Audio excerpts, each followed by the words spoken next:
Suite à la montée incessante de l'insécurité dans le pays,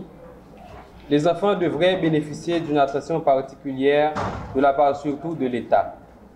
Cependant, force est de constater qu'il y a une grande légèreté des organes étatiques, négligeant ainsi l'encadrement de l'enfant au niveau civil lié à sa protection. Or, les instruments internationaux liés aux droits de l'enfant accordent de grande importance à la protection des enfants. Haïti, étant un pays signataire de ces instruments internationaux, ne fait pas cas d'omission, puisqu'au terme de l'article 276-2 de la Constitution, les traités et accords internationaux, une fois sanctionnés et ratifiés dans les formes prévues par la Constitution, font partie de la législation du pays et abrogent toutes les lois qui leur sont contraires. Selon cet article, Haïti est donc un pays moniste. Il s'ensuit que les dispositions de droit international sont applicables devant les tribunaux haïtiens dès leur ratification par le gouvernement. Cependant, un grand écart existe entre ce qui est prévu dans les instruments internationaux relatifs aux droits de l'enfant, ratifiés par Haïti,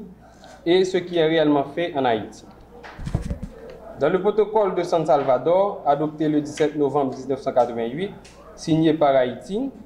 il est prévu à l'article 16 « Tout enfant a droit aux mesures de protection qu'exige sa condition de mineur de la part de sa famille, de la société et de l'État. » La Convention internationale relative aux droits de l'enfant,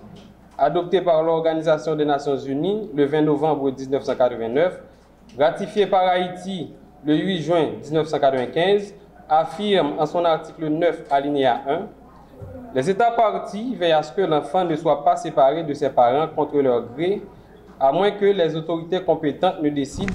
sous réserve de révision judiciaire et conformément aux lois et procédures applicables, que cette séparation est nécessaire dans l'intérêt supérieur de l'enfant.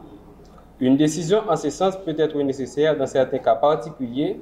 par exemple, lorsque les parents maltraitent ou négligent l'enfant, ou lorsqu'ils vivent séparément et qu'une décision doit être prise au sujet du lieu de résidence de l'enfant.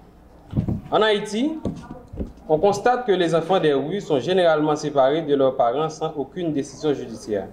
Et aucune décision de l'État n'est faite pour éviter à ces enfants de devenir des délinquants. Les instruments internationaux mettent aussi l'accent sur les mauvais traitements et violences sur enfants, par l'entremise surtout de la Convention internationale relative aux droits de l'enfant, à travers son article 19, alinéa 1, qui stipule: